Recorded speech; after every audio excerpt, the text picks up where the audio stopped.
Las dos primeras conferencias llevaron como título Las raíces profundas de la crisis financiera mundial.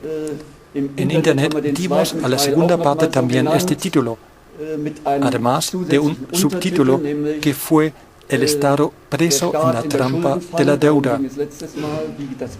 La pregunta fue, ¿cómo es posible que casi todos los estados caen en la trampa de la deuda? ¿Y por qué esto es así?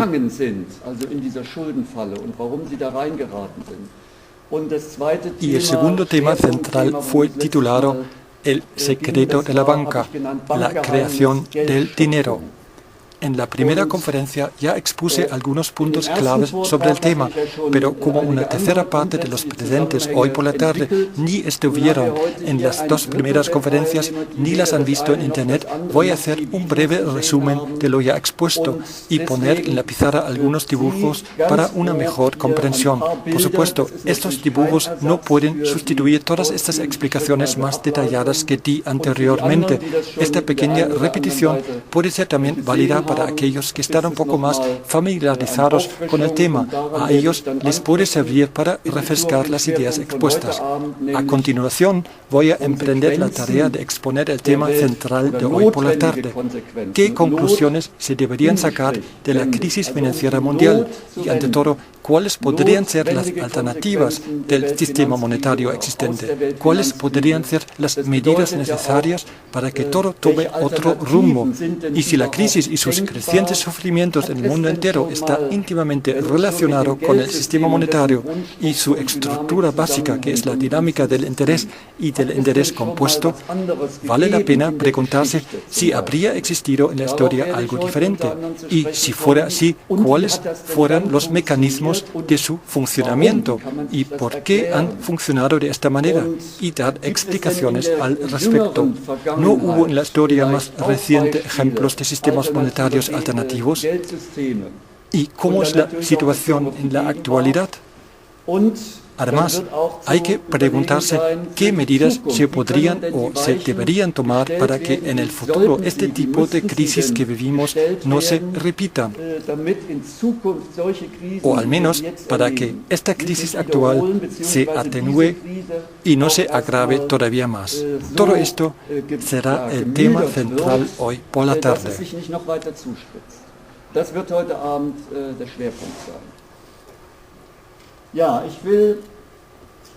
Voy a poner otra vez en la pizarra un dibujo de un círculo de la economía general. Puse aquí un bloque, el Producto Nacional, es decir, lo que se produce en un año de mercancías y servicios valorado y sumado en precios. Puse también lo que se crea paralelamente, la renta nacional. Dibujé aquí una línea de conexión porque las dos partes están interconectadas. Un lado no puede existir sin el otro, hacen, digamos, pareja. Esto está en forma de mercancías reales y servicios, esto está en forma de dinero y este dinero, estos ingresos pueden ser la fuente de la demanda, una demanda del Producto Nacional. En las economías más desarrolladas, no todos los ingresos se gastan, se usan para bienes de consumo. Lo ilustré así, que esta parte se traslade a este lado que representa ahora la demanda de esta oferta del Producto Nacional. Se queda esta parte que en la economía se llama el ahorro y la pregunta es si aquí esto necesariamente tiene que provocar una caída de la demanda o si este hueco puede ser repuesto. El punto de vista durante mucho tiempo de las ciencias económicas fue que el interés, que sería el interés de ahorro o el interés de crédito, atrae este dinero ahorrado para ser depositado en los bancos comerciales, aquí simbolizado con la palabra bank.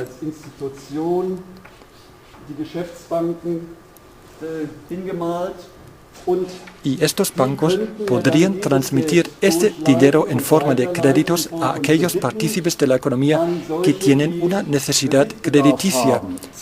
Por ejemplo, las empresas, porque no pueden financiar inversiones a largo plazo con sus propios medios. Por lo tanto, para esto hacen falta créditos. Pero también hogares particulares que, por ejemplo, quieren construir su propia casa. Ellos tampoco, en muchos casos, pueden realizarlo con sus propios ahorros. Por lo tanto, para estos tipos de inversiones también hacen falta créditos a largo plazo. Y el Estado, del que nos hemos ocupado en la última conferencia con más detalle, necesita de vez en cuando créditos. Ante todo, debería coger créditos a largo plazo para invertir en infraestructuras de todo tipo, etc. Y vimos más detalladamente lo que ocurre si se traspasan aquí los créditos a empresas que financian con este dinero sus inversiones, por ejemplo, comprando bienes de capital, es decir, maquinaria, naves industriales o todo lo que forma parte de este tipo de instalaciones. Otra vez voy a poner aquí la letra C para el consumo. Aquí esto es la demanda del consumo. Aquí esto es la demanda de bienes de capital. Y esto sería el Producto Nacional. Si este ahorro aquí asciende a la misma cantidad que la demanda de los bienes de capital, entonces existiría aquí un equilibrio. Se habla de un equilibrio macroeconómico, es decir, sería al menos un equilibrio respecto a la suma de las cantidades de cada lado entre el Producto Nacional ofertado y la demanda del mismo. El interés parecía tener el efecto de restablecer por sí solo una y otra vez el equilibrio, con la condición de que se deja actuar por sí solo a este mercado de créditos y a sus partícipes, es decir, aquí a aquellas personas con unos ingresos, o mejor dicho, a los inversores de capitales, aquí a los bancos comerciales, aquí a las empresas privadas. Entonces todo se regularía por sí solo para el bien de todos. Puse en la pizarra un dibujo que en estos contextos se usa normalmente. Aquí el euro, aquí el nivel del interés, sin que se diferencia entre el interés de ahorro y el interés de crédito. Y cuando sube el interés, bajaría la demanda de créditos de bienes de capital y otros tipos de créditos. Voy a dibujar aquí la demanda y la oferta subiría por el mayor ahorro. Podría ocurrir por momentos desequilibrios. Lo estoy explicando ahora con muy pocas palabras porque no quiero deducir todo otra vez paso a paso, pero estos desequilibrios se reducirían por sí solos por la mera reacción de los partícipes del mercado y al final se llegaría de nuevo a un interés de equilibrio. Su efecto sería que el ahorro iguala a la inversión y también que la oferta en su totalidad iguala a la demanda en su totalidad, al menos lo que se refiere a la suma de ambos. Esto da la impresión como si una economía de mercado con decisiones libres para el consumo, con decisiones libres por parte de las empresas o de los bancos, se autorregularía sin ninguna perturbación. Esto fue la buena nueva hace más de 200 años, empezando con Adam Smith y su libro La riqueza de las naciones. Hubo una nueva edición de estas ideas más o menos 100 años más tarde con el así llamado neoclasicismo económico, que fue una teoría económica matematizada. Luego, de nuevo, algo más de 100 años más tarde, hubo otra edición, la tercera, y esto es el neoliberalismo que fue implantado por todo el planeta como teoría económica dominante. Según estas ideas, lo mejor que se podría hacer es que se deje actuar libremente a los mercados. Los economistas comprimieron estas ideas en un concepto diciendo que esto da como resultado la alocación óptima de los recursos. Esto ya no parece tan fácil. Expliqué en las últimas conferencias que se usan en muchos ámbitos, especialmente en los contextos económicos, jergas crípticas. No hace falta expresarlo de forma tan complicada. Yo lo intento recurriendo también a dibujos propios, hacerlo comprensible de otra manera. Había presentado mi tesis que dice que una de las raíces más profundas de la crisis financiera mundial se encuentra en la estructura y dinámica del sistema de interés. Me referí a ideas y conocimientos de Silvio Gesell que él ya había formulado al principio del siglo XX. Los quiero exponer otra vez aquí mediante este dibujo y de forma muy comprimida. Gesell lo había explicado muy detalladamente en su libro El dinero tal cual es, el orden económico natural, del año 1916, donde además trata de otro tema, la problemática de la propiedad privada del suelo, un tema que nosotros todavía no hemos tratado. Sería quizás interesante hacerlo en otro momento. Gesell había visto que esto aquí no parece que se autorregule, al menos no tan bien y sin perturbaciones, porque cuando se invierte de nuevo mucho capital en la reconstrucción, él hizo estas observaciones muy poco tiempo después de la Primera Guerra Mundial. Entonces, esto también creará crecientes capacidades de producción, con la consecuencia de que habrán más productos que tengan que vender, lo que conllevará a la necesidad de que los mercados también tengan que crecer. Pero esto a la larga no va a ser posible, al menos no tanto como sería necesario para seguir generando el beneficio al que se está acostumbrado. Por lo tanto, la tendencia sería que se reduzca el beneficio medio. Ya Carlos Marx, aunque saliendo de otras premisas, llegó a una conclusión parecida con su tesis que él llamó la tendencia a la caída de la tasa de la ganancia, y lo que reapareció 20 años más tarde con Keynes, otra vez con palabras diferentes. Keynes lo llamó la tendencia a la caída del rendimiento límite del capital. Ya se complica tanto el lenguaje que uno tiene ganas de dejarlo y no seguir con el tema. Gesell se había expresado con palabras muy sencillas y había visto esta tendencia, y si ocurriese que el beneficio medio baja a lo largo de algunas décadas, entonces los bancos ya no podrían exigir las tasas de interés al que están acostumbrados, porque las empresas ya no las pueden pagar. La economía real ya no puede producir tanto, entonces tendrían que bajar también el interés de ahorro, es decir, el interés para inversiones de capital o también para depósitos.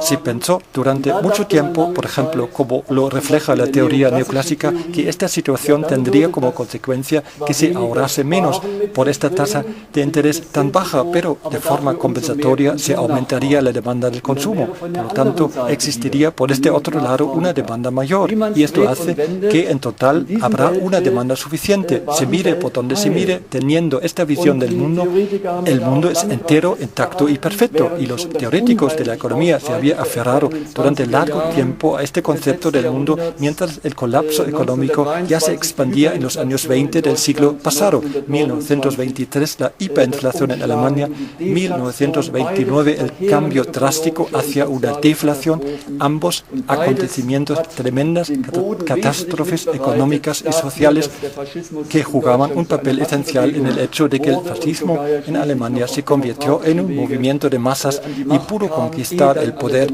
incluso por la vía democrática antes de que acabara con todas las estructuras democráticas. Aquí Gesell opinó que aquellas personas que les sobra algún dinero tendrían una otra opción. Si a ellos les parece esta tasa de rendimiento demasiado baja, demasiado poco atractiva, entonces prefieren sacar su dinero del circuito. Y quien tiene mucho dinero no va, por esta razón, a consumir más. Algunos, me refiero a las capas sociales altas con ingresos altos, ni siquiera saben ya más que pueden comprar. Por lo tanto, por esto no va a subir el consumo. Más bien van a decir, mejor que tenga el dinero siempre disponible. El término técnico es líquido, aunque es un concepto que crea confusión porque lo que está haciendo es sacar el dinero del circuito. Por lo tanto, ya no fluye más. Liquidity en inglés significa líquido, lo que fluye. Algunos conceptos económicos no son nada aptos para describir los asuntos económicos e incluso impiden que se cree una comprensión real. La razón de ser de unos conceptos debería ser ayudar a comprender y facilitar la comprensión, pero muchas veces, especialmente en el campo económico, ocurre justamente lo contrario. Hay que invertir a veces bastante tiempo y trabajo en aclarar lo que realmente quieren decir los conceptos y preguntarse cómo se podría decirlo de forma más adecuada. Aquí, esto Gesell lo llamó acaparar. Y la pregunta fue, ¿qué pasa si se retira el dinero en cantidades considerables? No importa primeramente de qué manera se realiza. El hecho importante es que se saque el dinero del circuito. Entonces, aquí falta demanda. Significa que esto faltaría si se retirara todo. Esto provocaría un exceso de oferta, se produciría demasiado, pero no en relación a lo que la sociedad o una parte de ella necesitaría, sino en relación con la oferta y el poder adquisitivo disponible. Si esto ocurre, tendrían que bajar aquí los precios. Y lo habíamos visto antes más en detalle, la consecuencia es que los beneficios medios bajen también. Los costes, por determinadas razones, no se pueden bajar de la misma manera igual de rápido. Por consiguiente, las empresas en no tanto tiempo se hundirían.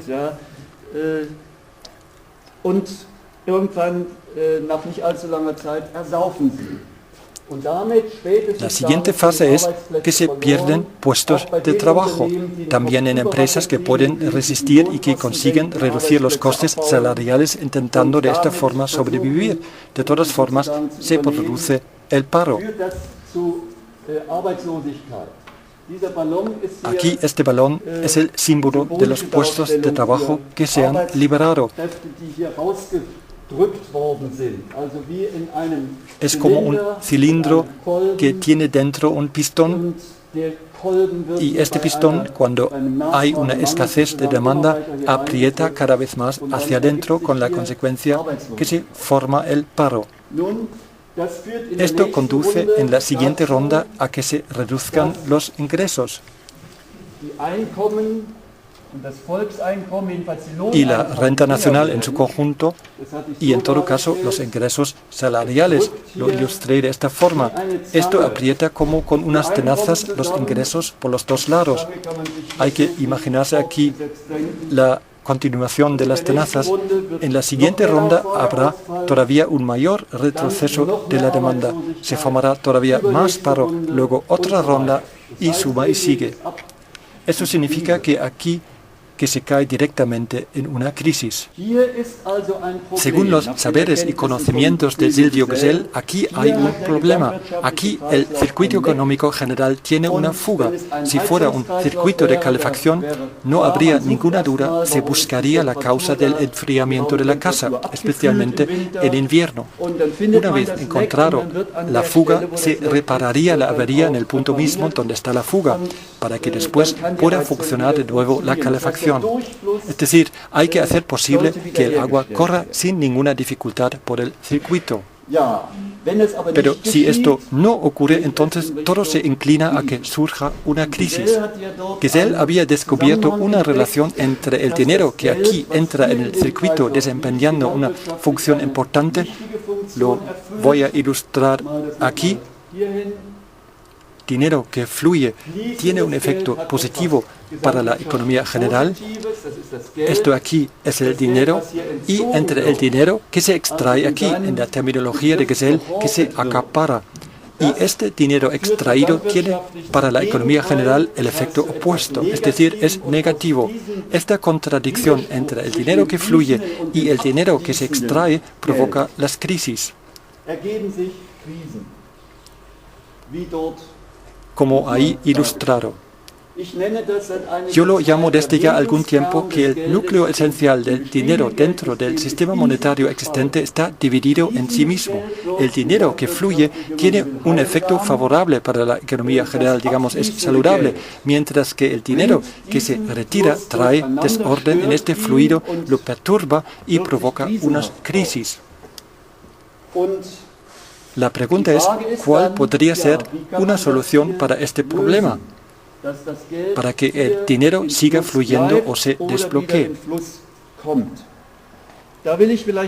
Me quiero ahora un momento con este punto porque para solucionar este problema, Gesell tuvo una idea francamente genial.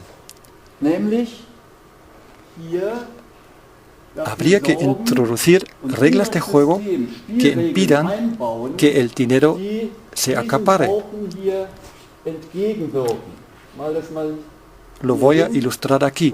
Esta es la así llamada tasa de aseguramiento circulatoria del dinero, o de forma corta, tasa por acaparar. Aquellas personas que extraen dinero del circuito de la economía real deberían pagar una tasa.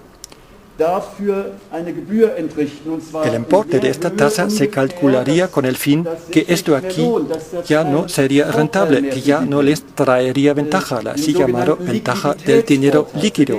Esta ventaja no depende en absoluto de las personas que poseen este dinero líquido. Esta ventaja está inherente al dinero mismo como tipo de institución pública. Las personas a las que les sobra el dinero se aprovechan de esta ventaja del dinero líquido condicionado por su carácter público y lo usan para fines privados, extrayendo el dinero del circuito y devolviéndolo solamente si se les ofrece un interés suficientemente atractivo.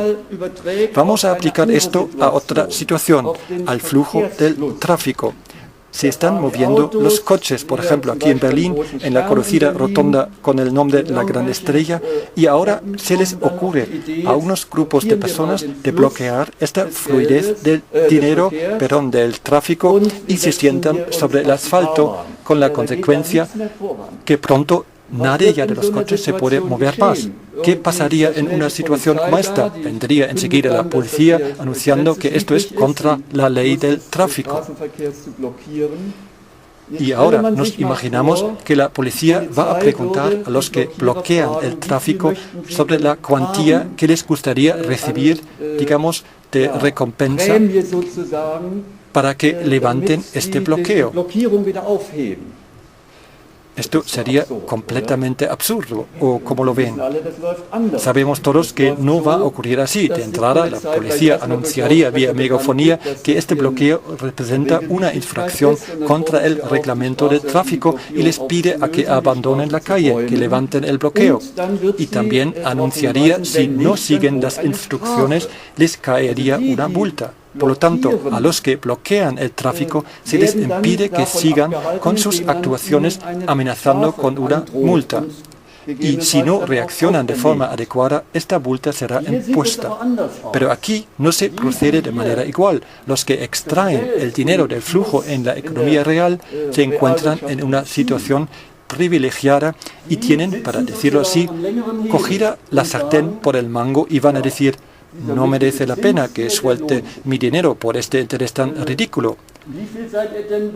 ¿Cuánto estáis dispuestos a pagar de interés? Y solo en caso de que esté lo suficientemente atractivo, lo suficientemente alto, entonces quizás están dispuestos a levantar este bloqueo del flujo de dinero. Por lo tanto, se les recompensa. Además, pueden incluso exigir esta recompensa para que dejen de provocar un bloqueo. ¿No es un poco raro todo esto? Al menos en otros contextos se sorprendería uno o se podría quedar atónito, pero así es como funciona el sistema monetario existente y parece lo más normal del mundo que es así.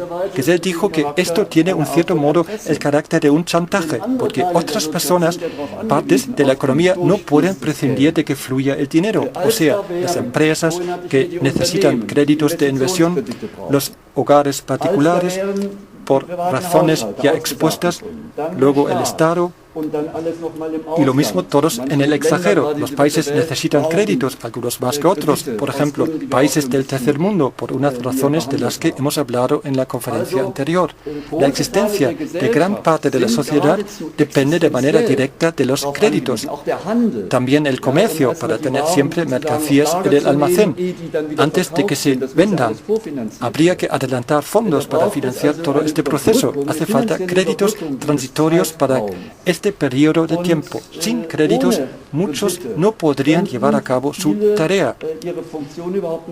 Estarían amenazados por su existencia. Mientras aquí, estos que les sobra el dinero y que están extrayéndolo del circuito podrían quedarse relativamente tranquilos. Gesell dijo que para ellos esto no supone muchos costes.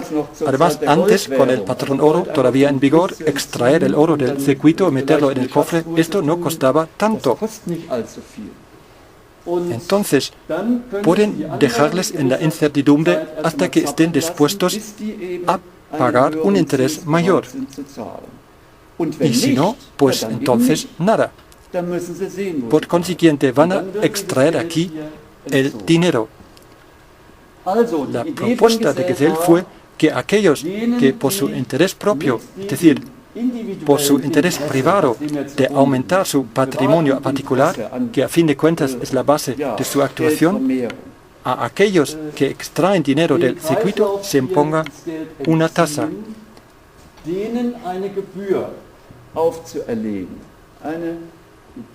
Una tasa que tiene como fin conseguir que corra de nuevo el dinero por el circuito, o mejor todavía, que no haya impedimentos de flujo en ningún momento, puesto que las personas con patrimonios líquidos evitarían pagar esta tasa. Ahora se puede pensar qué bien suena todo esto en la teoría, pero esto no puede funcionar en la práctica.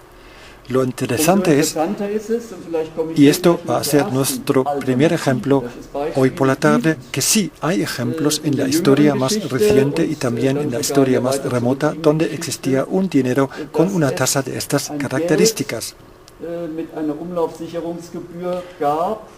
Lo introdujeron en tiempos muy dramáticos, con paro en masa. Me refiero al ejemplo de Austria durante la crisis mundial de los años 30 del siglo pasado. No lo introdujeron a nivel nacional, sino primeramente a nivel regional. 1929 hubo el crash bursátil en Nueva York, a continuación la bancarrota de muchos bancos en los Estados Unidos. Esta crisis se expandió y llegó a Europa por razones de las que estábamos hablando la última vez y golpeó fuertemente la economía de Alemania y Austria. Y ya no se sabía cómo salir de esta crisis. Ninguna medida tuvo un efecto paliativo. El paro y la quiebra de las empresas conducían a un déficit en la recaudación de impuestos en la hacienda pública. Los ingresos fiscales del Estado se fueron a pique. Por consiguiente, el sector público, es decir, el Estado, redujo sus gastos, por lo tanto, colocó menos pedidos para el sector empresarial y artesanal. Fue como una reacción en cadena, con el resultado que la situación se agravó cada vez más. Cuando parecía que ninguna medida ya podía cambiar el rumbo y cuando la crisis se agudizó sin parar en todas partes, hubo un alcalde en Austria, en la ciudad de Wörgl, el alcalde Michael Unterguggenberger, que se había encontrado con los escritos y las ideas de Silvio Gesell y los estudió. Después tuvo que haber pensado, ¿cuándo, si no ahora?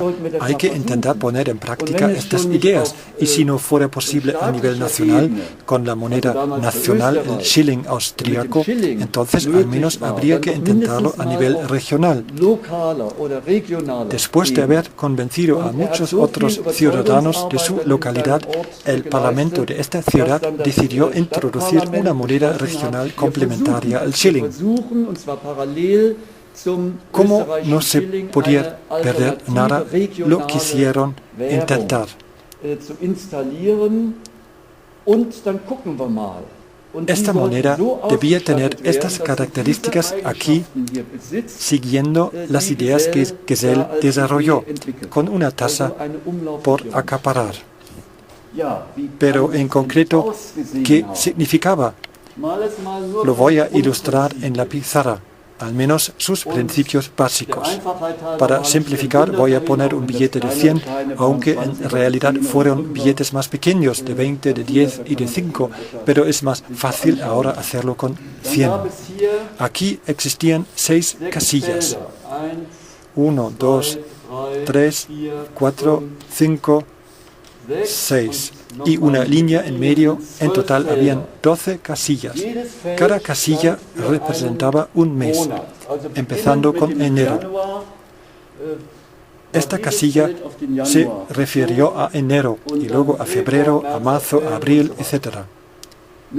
Las reglas de juego para esta moneda alternativa fueron que sus billetes solamente seguían válidos si se hubiera pegado un tipo de sello sobre el mes vencido. Es decir, aquí, después de haber transcurrido 4 meses, tendrían que estar pegados 4 de estos sellos, después de 6 meses, 6 sellos, etc. Estos sellos tenían su precio y fueron expendidos en oficinas públicas, por ejemplo, en el ayuntamiento, supongo también en oficinas de correo, al igual que los sellos para cartas. Pero ahora referidos a la moneda alternativa. ¿Qué efecto tuvieron? Si alguien, por ejemplo, hubiera extraído aquí dinero durante 6 meses pensando, voy a esperar con mi dinero hasta que me ofrezcan mejores posibilidades, con mayores rentabilidades, y no voy a invertirlo a plazo fijo con un interés ridículo, entonces solamente fue posible devolver este dinero al circuito si en los campos de los meses vencidos estaban puestos estos sellos. Esto significó que se cargaba la extracción del dinero del circuito con esta tasa. Los ciudadanos de la ciudad de Wörgl entendieron rápidamente este sistema, estas reglas de juego, y el dinero fue metido en circulación esperando conocer el efecto. No se añadió más dinero a la cantidad de dinero ya existente, sino en la misma medida que se expendieron cantidades de esta moneda regional, se retiraron los Schillinge nacional. El efecto fue muy asombroso y fue en síntesis con lo que Gesell dedujo de forma teórica. Es decir, para evitar aquí esta tasa se puso rápidamente este dinero en circulación. Se metió en el circuito. La gente incluso se apresuraba en cuanto se trataba de los impuestos municipales, de pagarlos mejor el mismo día que esperar al día siguiente o algunos días después. Increíble, ¿o cómo lo ven? Esto recuerda un poco al juego de naipes de Schwarzer Peter, un juego de naipes muy conocido en Alemania. En este juego no se sabe el momento exacto donde terminará y quién tiene al final el naipe de Schwarzer Peter en la mano. Este jugador habrá perdido.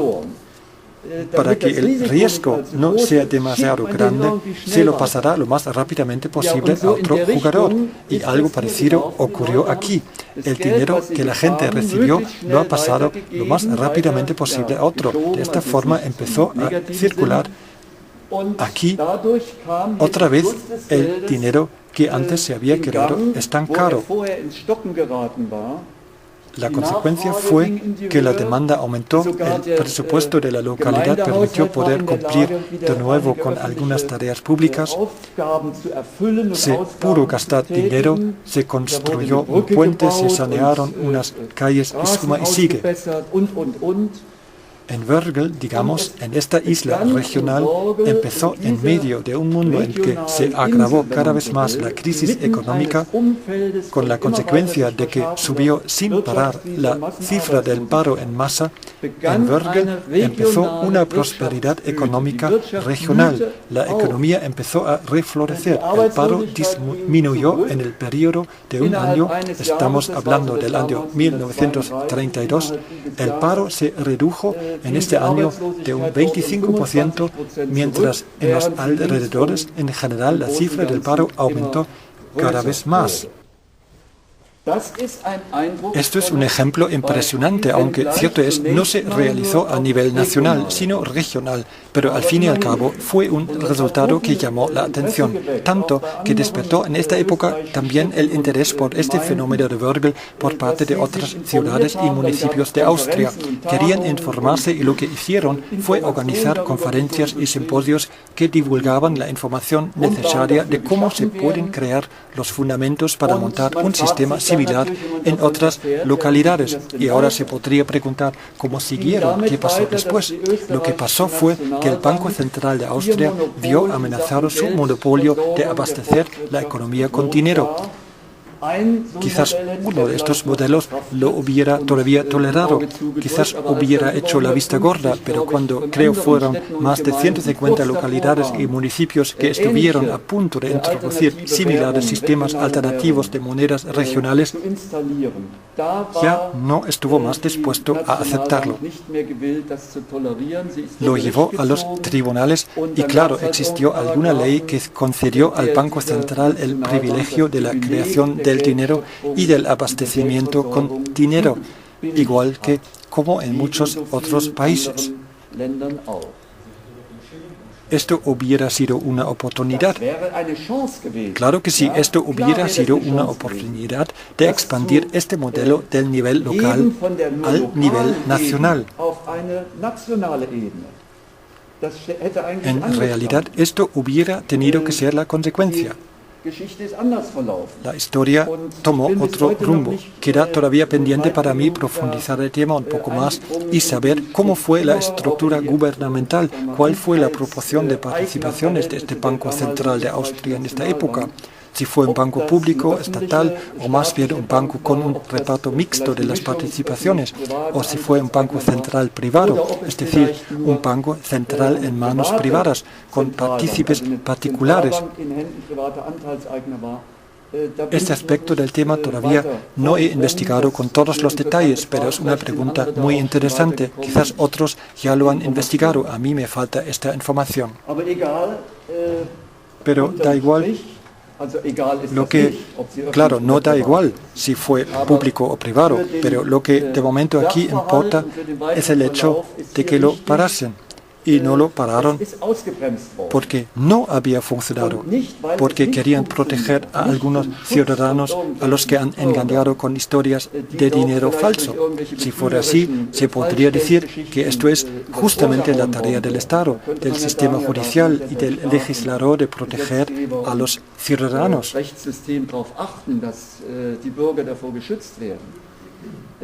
No, esto no fue la causa, fue demasiado exitoso, tan exitoso que creó escuela, estaba a punto de expandirse de forma considerable. Y la legítima pregunta es, ¿por qué no se había hecho posible que se probase en más sitios? Y si se hubiera demostrado el éxito en otras localidades, dar el siguiente paso y decir, vamos a probarlo en una escala algo más amplia. No hace falta que sea de golpe todo el país, pero se podría hacerlo perfectamente en Tirol o en Kärnten, etc. Es decir, empezar en primer lugar en una autonomía. Pero no pudo ser. Lo interesante es, quizás, que no solamente despertó gran interés en Austria, que no solamente gente desde el país mismo se desplazó a Wörgl para informarse, sino gente vino también desde el extranjero, en parte desde países bastante lejanos. Por ejemplo, el señor Irving Fisher, que es un mundialmente conocido teórico del dinero. Aquellos que han hecho la carrera de económicas le van a asociar con la ecuación de Fisher o con la teoría cuantitativa del dinero. Es decir, este señor está presente en los libros de curso de estas carreras, pero lo que no está en los libros de curso es el hecho de que Irving Fisher había demostrado gran interés en este, digamos, experimento piloto y mandó uno de sus asistentes a Vögel para que lo viera sobre el terreno. Ambos escribieron, a raíz de esta experiencia, un libro sobre este proyecto de Vögel. Y Irving Fisher, voy a escribir su nombre en la pizarra. Y Irving Fisher promovió luego activamente estas ideas en los Estados Unidos, con el fin de que se crearan y se instalaran similares sistemas monetarios a nivel regional.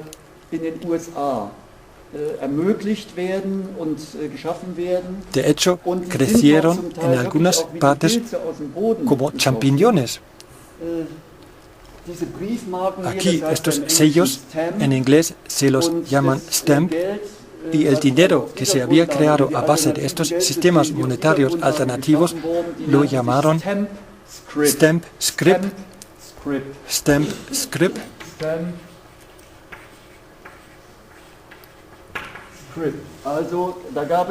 Hubo un Stamp Script Movement, hubo todo un movimiento de sistemas monetarios regionales.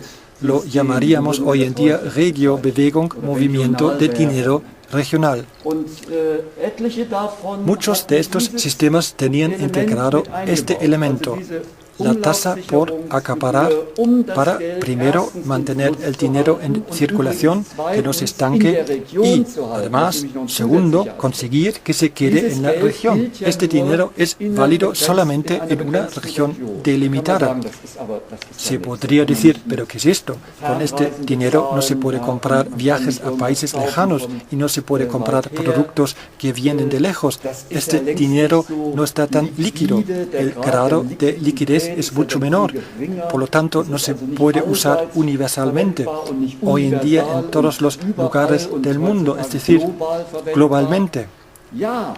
Sí, se puede decir que esto es una desventaja, pero también se puede ver de otra forma y decir que justamente esto es una ventaja, porque así el dinero se queda en la región, por lo tanto contribuye a estimular los circuitos económicos regionales o ayude a sostenerlos donde todavía están funcionando hasta un cierto punto.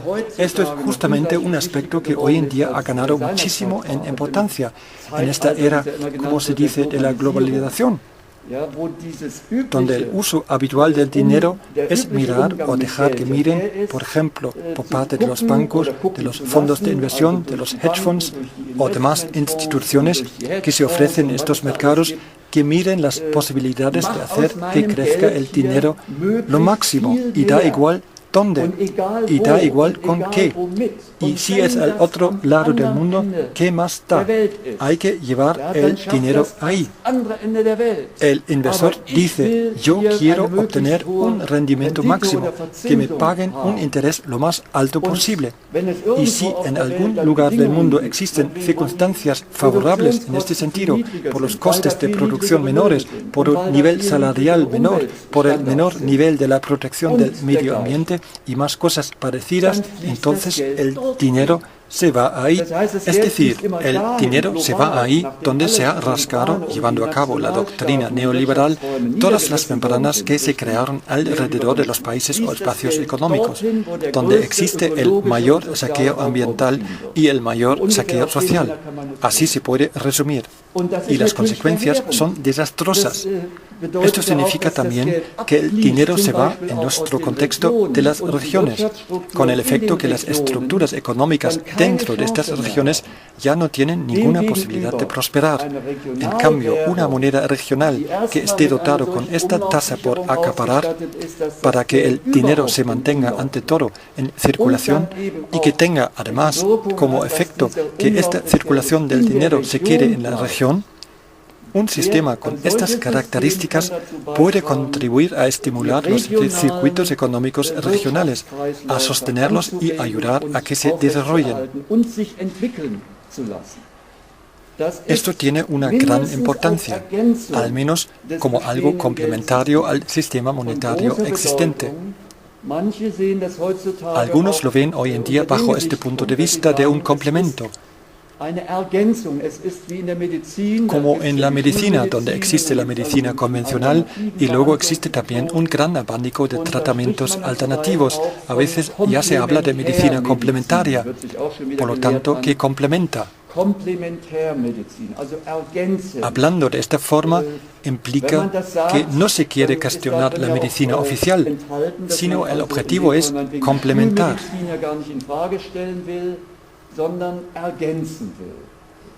Algunos lo relacionan con el sistema monetario y dicen lo que hace falta son monedas complementarias. Una persona que ha llevado en los últimos años este tema al público es el señor Bernard Lietaer. Así se escribe y se pronuncia Lietaer. Este señor se ha convertido en un cierto sentido, como se dice en alemán, de un Saulus a un Santo Paulus, es decir, ha cambiado radicalmente de opinión. Estaba ejerciendo durante muchos años un alto cargo en el Banco Central de Bélgica y se dice que estaba participando en funciones importantes en el desarrollo concepcional del predecesor del euro, que se llamó el ECU, European Currency Union, Unidad Monetaria Europea. Era una unidad de cuenta entre los bancos centrales nacionales que en esta época todavía existían, el Banco Central Alemán, el Banco Central Francés, etc. Más tarde, él cambió al mundo financiero privado, a uno de los hedge funds más grandes que existen. Movió enormes cantidades de dinero que se había confiado a este hedge fund y conoció todo este negocio especulativo global. Se comenta que perdió luego gran parte de su patrimonio particular en especulaciones. A propósito, igual que el señor Irving Fisher, casi hay que estar agradecido que a veces justamente estos acontecimientos son el motivo de una, digamos, iluminación. Bueno, además, el señor Bernard Lietaer fue preguntado por la catedrática Margaret Kennedy si una vez se había ocupado algo más intensamente con la problemática del sistema del interés y con la problemática del sistema monetario en general. Él respondió: hombre, vaya pregunta que me haces a mí. Estuve en el Banco Central trabajando en el mundo financiero. Y cierto, conocía muy bien este mundo, hasta el más mínimo detalle. Pero la señora Kennedy siguió insistiendo, de la misma manera como lo hizo conmigo hace aproximadamente 20 años. A mí me hizo preguntas similares, aunque nunca estuve trabajando en el Banco Central o en un hedge fund. Era catedrático de economía, pero de alguna manera con la problemática del interés tampoco me había ocupado. Lo mismo ocurrió con el señor Bernard Lietaer. Empezó a indagar, leyó los libros de Silvio Gesell y escritos y revistas que tuvieron algo que ver con estas ideas. Luego estudió la historia del dinero para descubrir, aparte de Virgil, los movimientos en los Estados Unidos. Todo esto está reflejado en su libro. Bueno, ha publicado 2 libros sobre este tema. Un libro se llama en castellano El futuro del dinero, no lo tengo hoy conmigo, y la otra se llama en alemán Mysterium Geld, en castellano sería El misterio del dinero. Además, escribió un libro para niños o jóvenes, para que ellos desde relativamente pequeño empiezan a hacerse preguntas sobre el tema del dinero. Él creó el concepto de moneda complementaria. También habló de yin y yang, que conocemos más bien de la medicina alternativa, de la medicina tradicional china o de la visión del mundo del taoísmo. Yin y yang, fuerzas aparentemente opuestas que al mismo tiempo forman una unidad. Nosotros, los occidentales, vivimos más bien en oposiciones. Para el pensamiento oriental no son oposiciones, sino es la unidad de los opuestos. Según esta idea, todo posee un complemento del que depende para su existencia y que a su vez existe dentro de él mismo, intentando resumir así toda esta filosofía en pocas palabras. Este punto de vista de yin y yang Lyotard lo ha transferido a sistemas monetarios. El sistema monetario existente con el interés sería un sistema que ejerce una presión sobre los deudores y que la sienten por el endeudamiento y por la amenaza de que puedan perder la propiedad. Esto sería más bien el principio de Yang. Esta tendencia, esta forma de funcionar con presión, sería más bien patriarcal. En cambio, habría otros principios también en el campo del dinero que piden y apoyan formas más bien cooperativas, abiertas, más fáciles de abarcar y suma y sigue. Bernard Lyotard ha desarrollado este concepto de yin y yang muy extensamente y lo ha aplicado a diferentes monedas. Llega a la conclusión que estas monedas alternativas regionales tendrían más bien el carácter de yin y que tendrían su razón de ser como complemento útil e importante para las monedas yang, que trabajan con esta presión, con la competitividad y el interés, etc.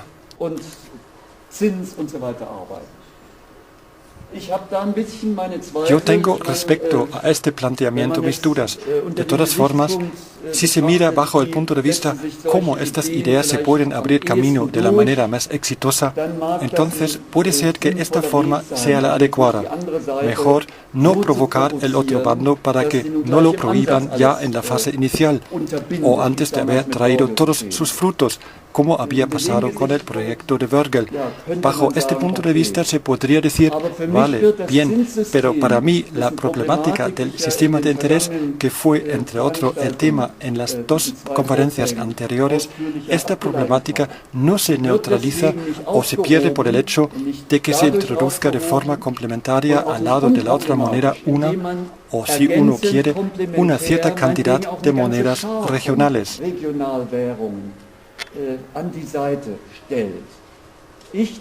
Yo pienso que el sistema monetario en general, por lo tanto, hoy en día en nuestro espacio geográfico el euro y en los Estados Unidos el dólar, etc., necesita algo como esto, porque no se va a reducir la problemática del interés poniendo monedas regionales aquí y allá al lado de la otra moneda, aunque no quiero cuestionar en absoluto la importancia de estas monedas regionales.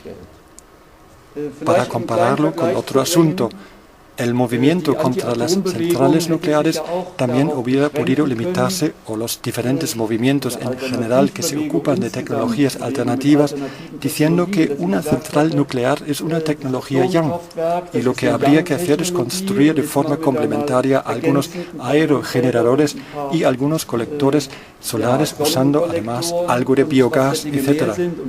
Con todo esto, no se puede prevenir de ninguna manera el riesgo ni pretender que desaparezca el peligro inherente de la tecnología nuclear. Lo que se refiere al movimiento antinuclear, no cedió a sus reivindicaciones y ha conseguido, al menos en Alemania, que se decidiera por el momento abandonar este tipo de producción energética, pero a ver si realmente se va a llevar a cabo, porque esta decisión ya se pone de nuevo seriamente en duda. Lo que se está oyendo últimamente es que la tecnología nuclear y las centrales nucleares y la electricidad generada por esta tecnología de repente son favorables para el clima. Ya no se sabe si llorar, reírse o qué hacer. Pero esto sería otro tema. Pero para seguir con esta comparación, referido al sistema monetario, se debería fomentar las monedas regionales. Se han creado nuevas iniciativas de este tipo, también en Alemania, Austria y Suiza, también en otras partes del mundo. Se puede hablar ya de un verdadero movimiento. Por ejemplo, en Alemania del Sur, la moneda a la que se ha dado el nombre de Chiemgau, para la región del Chiemgau.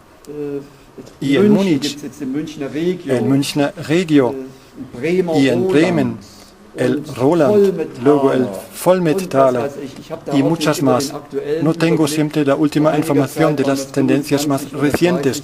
Hace algún tiempo eran más o menos 25 o 30 de estas monedas regionales inspirados en menor o mayor grado en el proyecto modélico de Vögel. Por supuesto, este movimiento se puede expandir más. Naturalmente, cuanto más el sistema monetario existente o incluso el sistema monetario y financiero internacional cae con tanta gravedad en la crisis y todavía no sabemos a dónde nos llevará todo esto, más importante es que no nos quedamos completamente desamparados y meramente a merced de los acontecimientos y de lo que esto supone posiblemente de sufrimientos para la sociedad, sino para compararlo con el hundimiento del Titanic, construir a tiempo suficientes botes salvavidas y probarlos. ¿Cómo meter en el agua un bote salvavidas? ¿Cómo se sube? ¿Cómo se cambia? Esto es, en todo caso, más sensato que quedarse hasta el último minuto en el Titanic que está hundiéndose y organizar una fiesta detrás de la otra y luego, al final, ahogarse. Habría que hacerlo, ya solo por esta razón, en una situación de alerta roja, donde hoy en día ya se perfilan los malos augurios, pero todo esto puede ir a peor. Por eso es tan importante empezar y ganar experiencia en un marco más pequeño. No quedarse solamente con la teoría, sino ponerlo en práctica, para que esto es posible hacerlo de otra forma. Entonces, posiblemente se derrumbarán las grandes estructuras. Esto es algo que conocí de otros procesos, de los procesos vivos. Algunos conocen quizás mi trabajo sobre la energía vital y sobre las investigaciones de la energía vital de Wilhelm Reich. A un organismo que se ha convertido en algo demasiado rígido y móvil. A este organismo vivo se le deshace en ocasiones su tejido celular y en su lugar se forman partículas minúsculas. Este hecho no se ha comentado mucho en la medicina oficial ni en el público, pero está comprobado. Es una base de trabajo sólido. Y de estas partículas minúsculas, es decir, de esta descomposición de estructuras grandes, se forma y se concentra nueva energía vital, y la vida se organiza nuevamente, esta vez a un nivel descentralizado. Este fenómeno, me parece, se puede aplicar a los organismos sociales. También, bajo este punto de vista, crece enormemente el rol y la importancia que pueden desempeñar estos modelos más pequeños y descentralizados, los modelos locales y regionales, los sistemas monetarios alternativos, en general, estos circuitos regionales de dinero. Y su importancia aumenta todavía más cuanto menos se puede confiar en la capacidad del buen funcionamiento de las grandes estructuras. En este sentido, hemos ya entrado en una fase bastante crítica. Quiero mencionar otro nombre de la época de los años 30 del siglo pasado, el primer ministro de Francia, Édouard Daladier. Se escribe así, Daladier. De él escuché un discurso que había hecho en el Parlamento francés. Lo escuché en la radio alemana, doblada al alemán. Y Daladier habló de forma entusiasta y comprometida del modelo de Vögel y del buen resultado que había dado. Él era un ferviente partidario de instalar también en Francia similares monedas alternativas regionales. De hecho, se crearon algunas monedas de este tipo, pero de forma bastante limitada. Tampoco en este país se expandió a una escala algo mayor. No estoy informado de todos los detalles de lo que fue el factor decisivo que frenaron estas iniciativas. Pero en los Estados Unidos, como lo describe Bernard Lietaer, en los Estados Unidos, el señor Irving Fisher llegó a tener acceso a los niveles más altos de la política en este país. Estuvo en contacto con el ministro de Finanzas en aquella época e incluso con el presidente Roosevelt. Él estaba a favor de que estos sistemas monetarios regionales, con este aseguramiento circulatorio, tengan en los Estados Unidos la posibilidad de prosperar. No solamente habría que tolerarlos, sino el Estado tendría que apoyar y promoverles activamente. Esta idea no es nada extraña si se mira a todo lo que el Estado está ayudando últimamente diciendo que no hay alternativa, hay que hacerlo y punto. Por ejemplo, crear fondos de rescate y otras medidas similares para salvar a los bancos. Entonces, si están sacando tantos recursos para este fin, ¿por qué no poner a disposición algún dinero o apartar solo una mínima parte de estas enormes sumas para ayudar a estos sistemas monetarios regionales con, por ejemplo, ayudas financieras directas o, por qué no, facilidades fiscales, etcétera?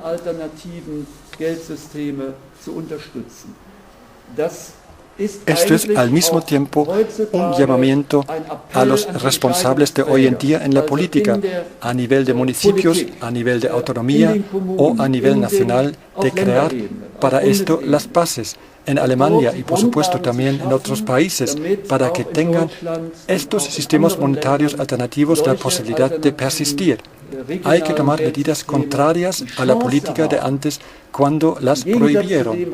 La reivindicación mínima es que se les tolere y les deje existir libremente. Mejor todavía sería que se les apoye y promueva activamente.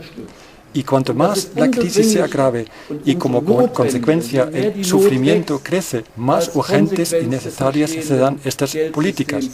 Ojalá que cada vez más políticos reconozcan el mal funcionamiento del sistema monetario existente y apoyen a estas alternativas.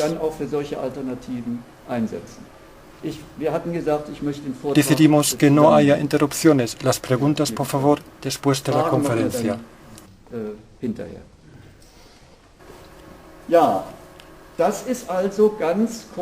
Esto aquí, del que estábamos hablando, ocurrió hace algunas décadas, pero las cosas se están moviendo en nuestro tiempo otra vez. Para los que se interesan por este tema, existen ya bastantes publicaciones, también de Bernard Lietaer y Margaret Kennedy, sobre monedas regionales. Además, en Internet, una de las muchas páginas web es www.regiogeld.de. Hay que meter algunas palabras claves en el buscador y ya salen un montón de links. Hoy en día ya no hay escasez de fuentes para conseguir unas informaciones que tratan este asunto. Yo mismo, sin saberlo, fui el iniciador o la persona que dio las ideas necesarias para que se hubiera podido crear una moneda regional, la moneda Oberländer, que se creó en el pueblo de Wolfratshausen. A propósito, el presidente del Land de Baviera, el señor Edmund Stoiber, no tiene nada que ver con esto, aunque tenga ahí su domicilio. No, fue un antiguo estudiante de la Universidad Técnica de Berlín que después de décadas se reencontró conmigo en algún lugar en Múnich, donde yo había dado una conferencia sobre este tema. Él me invitó a Wolfratshausen, donde había un pequeño círculo de personas interesadas y comprometidas, y de esta reunión surgió aquella moneda regional sin que yo me hubiera involucrado de alguna forma más. Di solamente la idea que estas personas habían recogido y luego puesto en práctica. Todo esto se convirtió más tarde en la moneda regional de Múnich, el Münchner Regio. Por lo tanto, a veces la semilla trae buenos frutos donde uno no tiene la más mínima sospecha que pudiese ocurrir. Como ya saben, yo tengo un apellido bastante marcado, Senf, en castellano mostaza, con el que durante muchos años no podía hacerme muchos amigos, pero entre tanto sí, es posible, porque si lo miro desde el punto de vista de una semilla de mostaza, y no es así que hay en la Biblia una parábola de San Mateo sobre la semilla de mostaza. Jesús dice en la parábola que cuando esta semilla se siembra, a veces cae en tierra fértil y a veces no, pero donde cae en tierra fértil la semilla trae frutos. Por supuesto, puede tardar algún tiempo, no hay que ponerse impaciente y exigir que la solución perfecta hubiera sido implantada en el mejor de los casos, incluso ayer. Todo necesita su tiempo. Hace falta paciencia, pero también, digamos, una cierta constancia y un seguimiento activo y perseverante de determinados temas hasta que salgan finalmente los frutos. Esta esperanza nunca me ha abandonado y lo que está pasando en estas semanas en realidad solo me confirma que lo que he hecho de no haber tirado hace tiempo ya la toalla fue lo correcto.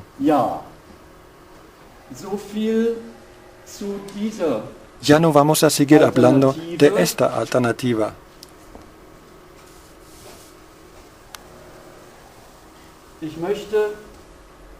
Les quiero hablar hasta la pausa de cuánto tiempo tenemos todavía. Más de un cuarto de hora, 20 minutos. Hay que mirar también lo que queda de la cinta de vídeo. Esto es lo que manda.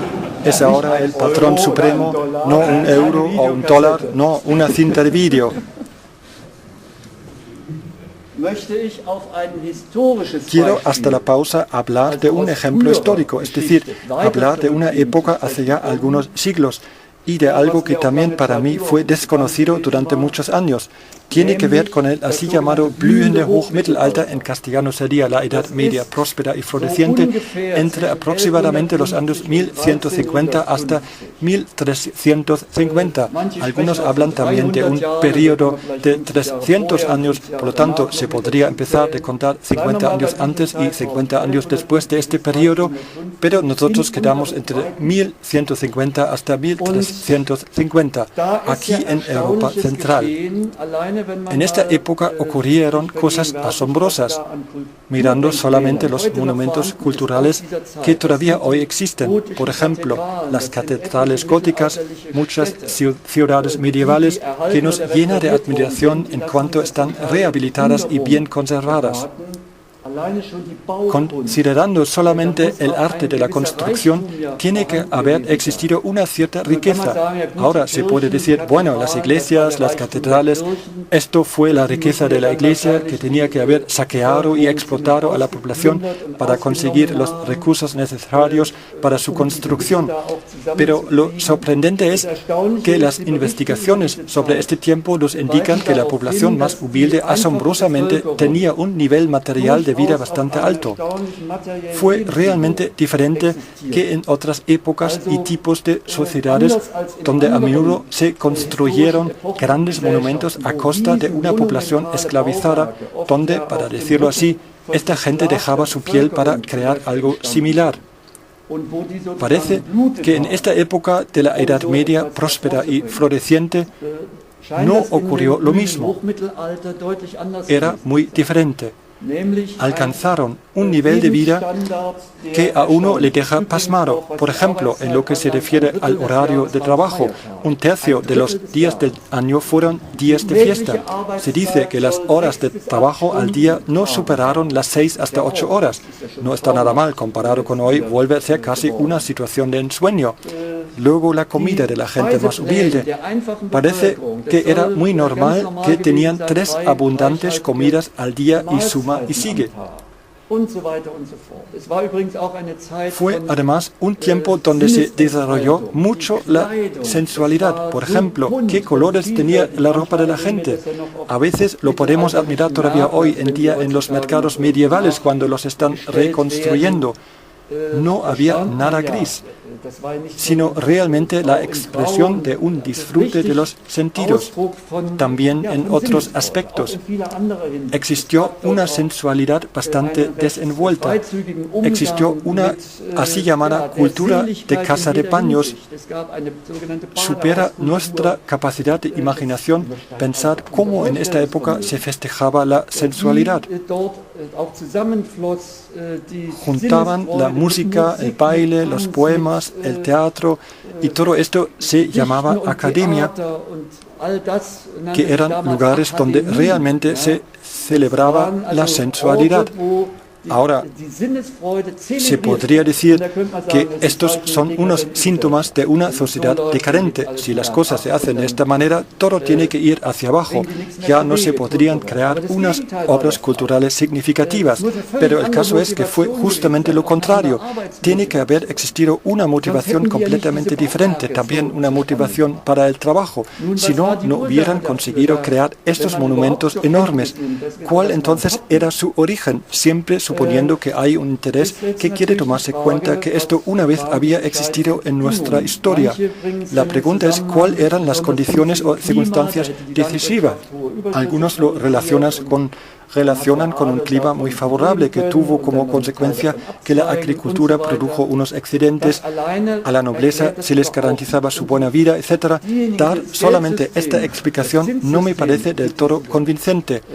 Aquellos que critican el sistema de interés ponen en relieve que en esta época el interés en los sistemas monetarios, y existían al mismo tiempo varios sistemas monetarios regionales paralelamente, que el interés no habría jugado un papel importante. Mirándolo bajo este punto de vista, el tema empieza a ser realmente interesante. Hubo un dinero con el que no merecía la pena en absoluto y con el que tampoco a nadie se le ocurría acaparar. Esta época fue, desde el punto de vista de los numismáticos, es decir, de las personas que se dedican a estudiar y coleccionar monedas y papel moneda, esta época fue muy miserable. Las monedas de este tipo no tienen nada especial. Estaban compuestas solamente de chapa fina. Además, los bordes eran irregulares porque en algunas partes se rompían bastante fácilmente. La acuñación era ligera y solamente por un lado. El relieve de la cara de la moneda dejaba en la cruz una abolladura. Por lo tanto, no era una moneda sólida por los dos lados. Se podría decir que, vaya, qué cultura de moneda tenían en esta época. Así fue la opinión durante mucho tiempo. Y lo interesante es que la gente que se basa en sus argumentos en las ideas de Silvio Gesell, aunque Gesell mismo ya se había dado cuenta, estas personas se han preguntado qué efecto tenía el dinero para la economía en su conjunto, si no merecía la pena en absoluto acapararlo.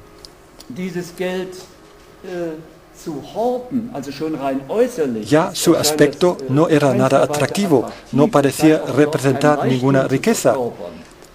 Pero, ¿qué efecto tenía para la economía general? En este caso, en las respectivas regiones, que se traspasó el dinero lo más rápido posible. A ninguna persona se le ocurrió acapararlo. Este dinero tenía otra característica, pero esto lo voy a exponer detalladamente después de la pausa para evitar que la grabación de vídeo interrumpa justamente en el momento más interesante. Este dinero tenía algo incorporado que en su resultado equivalía al aseguramiento circulatorio. La institución con derecho de acuñación que metió este dinero, estas monedas en circulación, las había retirado en determinados momentos y por diferentes motivos. Fue como una campaña de retirada. Lo conocemos también hoy en día. Ocurre a veces con los coches. Cuando se ha construido una pieza defectuosa, piden los coches para que vuelvan a los talleres. Aquí se pidió la devolución del dinero por parte del emisor de las monedas. Estos eran las instituciones autorizadas de acuñar las monedas y sus respectivos despachos de entrega y emisión. Después, estas monedas fueron fundidas y luego nuevamente acuñadas, por ejemplo, con un nuevo retrato. Lo importante fue que al final del proceso las monedas tuvieron otro aspecto. Finalmente se las introdujo otra vez en circulación. A partir de esta fecha límite, ya no estaba más en vigor la antigua moneda. Si se hubiera acaparado este dinero más allá de la fecha límite, durante años o incluso décadas, sin darse cuenta que entre tanto el dinero ya no era válido, entonces lo hubiera perdido. Otra característica clave en este sistema monetario fue que no se conocía de antemano la fecha de la retirada o el plazo que se dio para la devolución, sino fue una medida sorpresa. Podía ocurrir cualquier día. Esto es algo parecido como en el juego de naipes del Schwarzer Peter, que es muy conocido en Alemania. En cualquier momento puede terminar la partida, entonces alguien se queda con el naipe del Schwarzer Peter y aquí se queda uno con las monedas acaparadas, estas monedas tan quebradizas. Por eso se llamaba dinero Bracteaten. Bracteaten monedas finas de metal que podrían romperse. Si uno quería evitar quedarse al final con el naipe del Schwarzer Peter en la mano, se pasaba rápidamente al otro.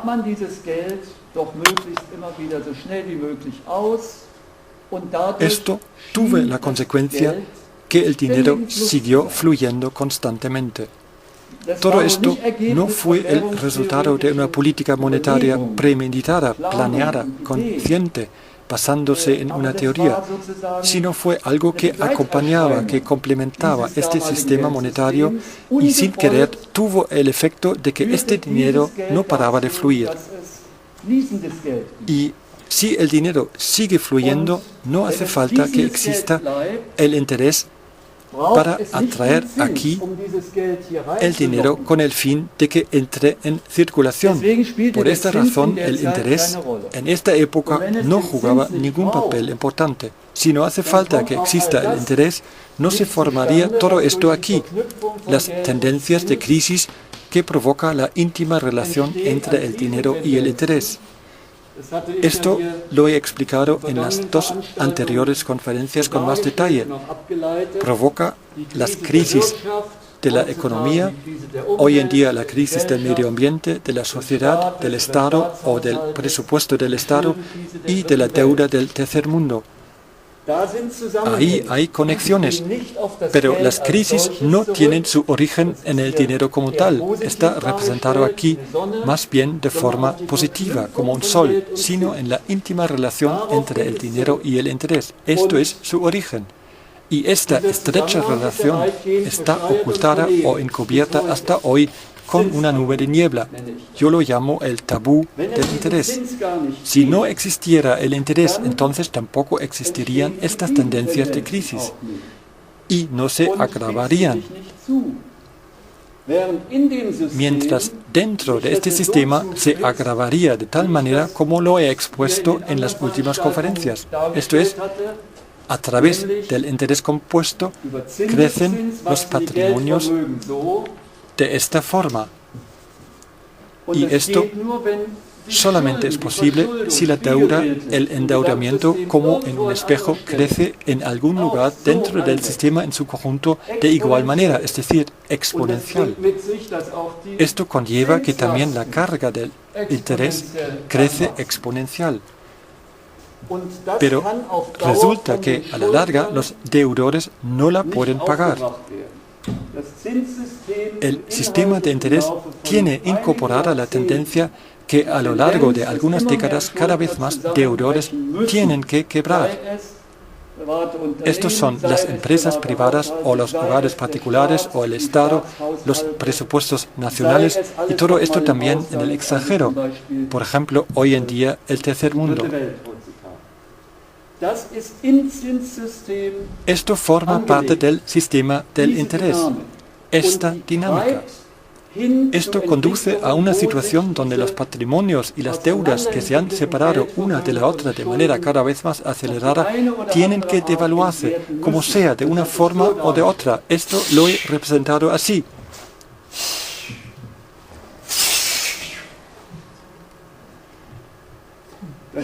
El sistema de interés provoca a lo largo de algunas décadas, no es una constante natural, no se puede decir exactamente después de 50 años, pero después de este periodo de tiempo, el sistema de interés provoca unas devaluaciones de patrimonios y deudas, donde sea que tengan lugar, o digamos, donde sea que se descarguen, en las bolsas, en una hiperinflación, en una bancarrota del Estado y otros tipos de devaluaciones posibles. Entonces se intentará quizás retrasar la deuda. Esto es posible a través de las guerras. En una guerra el Estado de repente se tendría que endeudar de golpe aún mucho más. Después se tendrá al menos el motivo para la reconstrucción. En el fondo, todo esto es la locura total.